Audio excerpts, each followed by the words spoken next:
Subsidy is gone. People, they are carrying keg up and down to look for the fuel because of the generator. Okay, so there's a lot going on in Nigeria right now that simply going through the newspapers will quickly overwhelm you. But I'll try to break down the major story for you in this video, and that is fuel subsidy. Something needs to be said here. 3% of your consumption of total fuel in this country, the bottom of the pyramid only accounts for it. This fuel subsidy we've been talking about it's for the elite. So when people say, oh, do the framework, do this and do that and do that, it's a tax cut for, frankly, 4 of us sitting at this table right now. First, let me take you to a day before Tinubu was inaugurated as Nigeria's 16th president.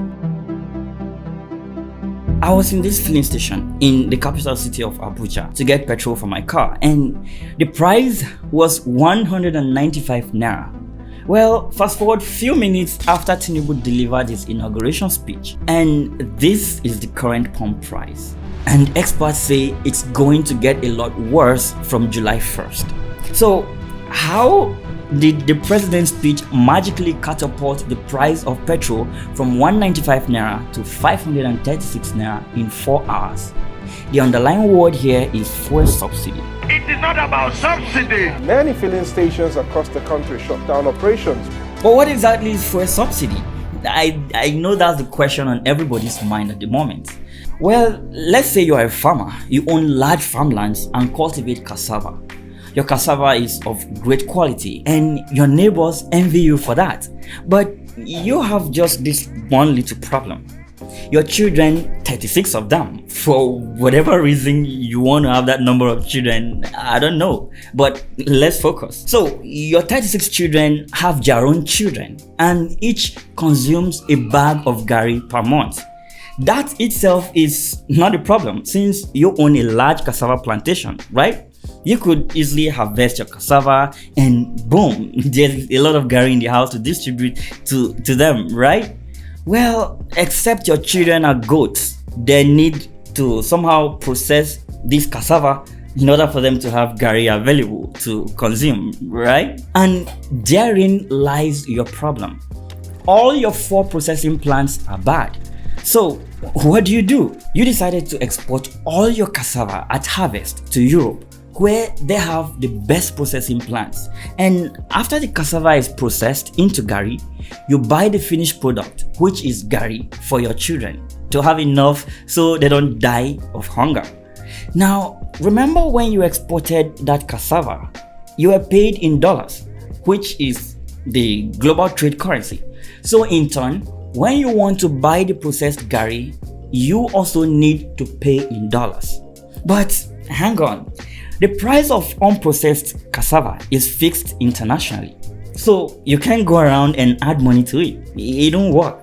Meanwhile, the price of the processed garri is higher than you anticipated, and your children, they will not be able to afford it comfortably for the amount they need.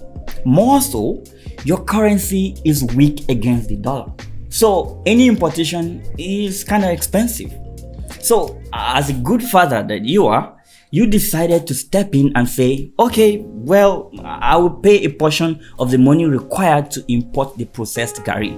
Whatever the cost is, I will pay the higher percentage to ease the pain on my children. This is what is then known as subsidy. You get it?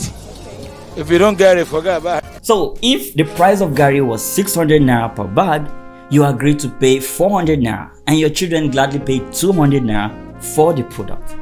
But the story didn't end there. Now, there are certain companies you work with in your cassava plantation that are also into the importation of garri. So you decided to give them an exclusive contract to be in charge of everything importation of garri. This way, it is easier to sort out the payments. So every month, you pay them 400 naira for each bag of garri they bring in. This way, they will only charge your children 200 naira for the product. Now, there is another huge challenge with this arrangement I have not disclosed to you yet.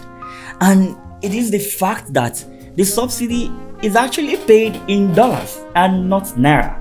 Yeah, because the importers are paying for the product in dollars. This means all that extra dollars you have saved from selling the raw material is now being used to pay these importers that bring in the finished product in the form of subsidy. So at the end of the day, you have nothing left in the bank. This has been the story of Nigeria's fuel subsidy until that infamous announcement in Tinubu's speech. But now, what is the reality on ground? To understand why this is huge, you need to know how much fuel Nigerians consume per day. According to official figures, about 70 million liters of fuel is consumed daily by Nigerians. That is, an estimated population of 200 million people consume 70 million liters daily. Remember that Nigeria's oil is refined in Europe and then imported back to Nigeria. This process contributes to its high cost. Imagine bringing in 70 million liters to the country daily, or let's say 2.1 billion liters monthly. Now you see, to ease the burden on its citizens, those costs are now shouldered mostly by the Nigerian government as subsidies.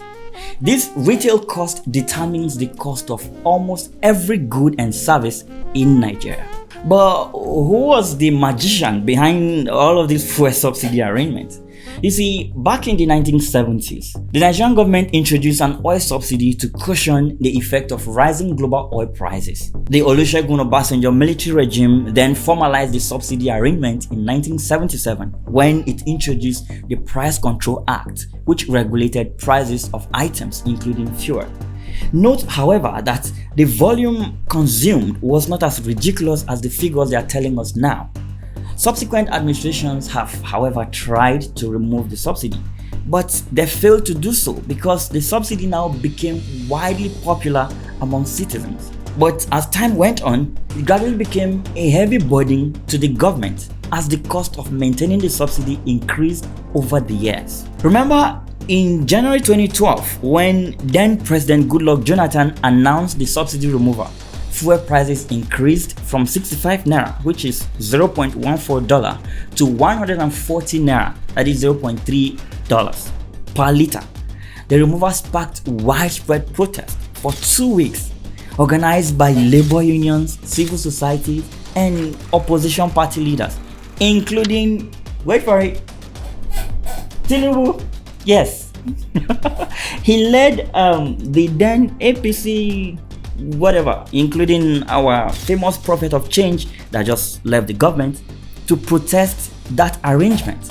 The protest brought the country to a standstill, forcing the government to lower the price to 90 naira. Yeah, I mean, there was a time in Nigeria when fuel was selling for 90 naira per liter. The pressure from that protest made Goodluck and his administration to reintroduce fuel subsidy. Now, this is where things get interesting. The subsidy regime has been plagued with corruption and lack of transparency. In 2012, a 200-page report released by a parliamentary inquiry uncovered a $6 billion fraud involving officials at the state-run Nigerian National Petroleum Company, now NNPC Limited.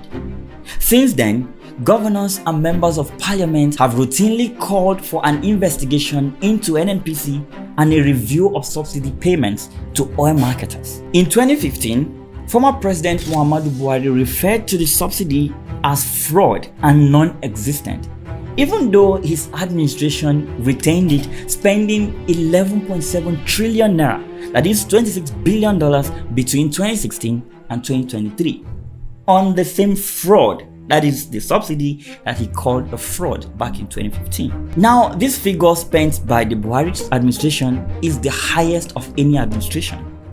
Don't worry, we are going into Buhari's story very soon. Muhammadu Buhari, in a 2011 interview, while he was trying to convince Nigerians with his change mantra, he said, quote, "If anybody says he's subsidizing anything, it is a fraud." Well, years later, as Nigeria's president, the same man who claimed petrol subsidy was a fraud has burnt over 7.3 trillion naira of the country's scarce forex on funding the same fraud. This is more than any other president since 1999, and that is the fun part. You see, between 2010 and 2015, former President Goodluck Jonathan only spent 4.3 trillion naira on subsidy, according to figures from the Nigeria Extractive Industries Transparency Initiative.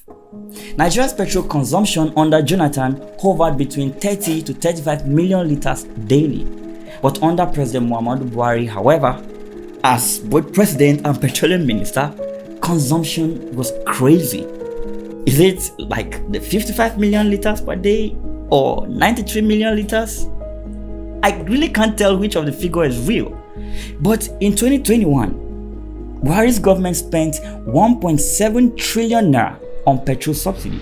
That is a 477% increase from 307 billion in 2015. Well, after calling it fraud and then practicing it for 7 years in office, Buhari finally realized that the fuel subsidy was not sustainable. You see, in July 2022, the federal government projected that the petrol subsidy will cost Nigeria 6.7 trillion naira in 2023 alone if bold steps are not taken to do away with it. In August 2022, 𝗪𝗵𝗲𝗄𝗧 𝗵, that is the former Minister of Finance, Budget and National Planning. I can't believe I'm calling them former now, but that's what it is. She said that the federal government of Nigeria spends 18.397 billion naira on petrol subsidies daily. That is, the government spends 238 naira per liter of petrol as subsidy payment daily. But while subsidies has risen, oil production has fallen to the worst levels in history. When Buhari became president in 2015, crude oil production was nearing 2 million barrels per day. But on leaving office, the country is now struggling to raise production to 1 million barrels per day. Now, experts have repeatedly warned that as a result of Nigeria's economic reality, the subsidy has become a huge financial burden. For context, the Buhari's administration left 77 trillion naira debt to local and foreign creditors. That is $167 billion as debt. Already, we have 96% of the government's revenue being used to service debt. And there are fears that the government's cash crunch would worsen if subsidy payments continue. Just imagine using 96% of all your earnings to pay debt every month. That leaves you with just 4% to do anything with. But if you're wondering how this happened, well, since the past administration spent the entire fortune in the state coffers, the subsidy payments under the Buhari's administration was being serviced via debt. This is according to the former Minister of Finance. So Buhari was literally borrowing money to pay for subsidies. Now, after Tinubu's announcement, the NNPC Limited said that the government owes the company 2.8 trillion naira, that is $6 billion for the petrol subsidy. That one is for the petrol already consumed. Now, in August 2022, when the official pump price of petrol was 165 naira per liter, the Minister of Finance, Budget and National Planning, Dr. 𝗪𝗵𝗲𝗄𝗧, said the landing cost of refined petroleum product, that is the petrol we use, was around 448 naira per liter. The federal government felt buying a liter of petrol at the landing cost of 448 naira per liter would impose financial hardship on Nigerians. Yeah, good leaders, you know. Well, less than a year later, Tinubu happened, and now we are set to buy at 536 naira per liter for a start, because we don't know how high it will go from here. In all of this, there's yet another side of this story that keeps me up at night. How much fuel do Nigerians really consume daily? The official figures have been inconsistent and somewhat overinflated. Some reports say Nigerians consume 70 million liters of petrol every day, according to the NNPC. If you multiply 70 million by 30 days, it means Nigerians consume over 2 billion liters of petrol every month.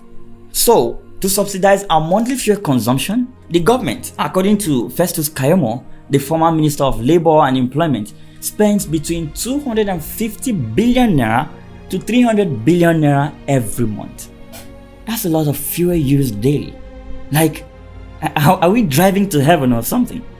The poverty increase in the country has even led to a lot of people ditching their cars. Yet the amount of petrol consumed daily remains the same. I think the presidential candidate of the Labour Party, Mr. Peter Obi, put it best when he described the fuel subsidy as an organized crime. But how has this fuel subsidy removal stolen all of your net worth? This jump in fuel cost will lead to a hike in transportation cost, which will immediately affect food prices. This will then cut across all other sectors of the economy. So, with the rising inflation, salaries staying the same, cost of production going through the roof, your savings will become worthless. While removing fuel subsidy is great to stop the rot and reduce wastage, we still need to cut down the cost of governance. We need to implement some level of measures to ease transportation for people who cannot afford the high cost of petrol. The federal government needs to invest in public transportation, build rail lines, and consider alternative energy sources. Also, our epileptic power situation needs to be rectified, and that is the next video we're working on, to take you through how the past administrations wasted over $16 billion on non-existent power projects. Thanks for watching this one. Let's talk in the comment section below. How are you dealing with the current fuel situation? How is the fuel subsidy removal affecting your location? And what do you think is a better proposition to ease the pain? Check out this video showing up on your screen right now, and I'll see you inside.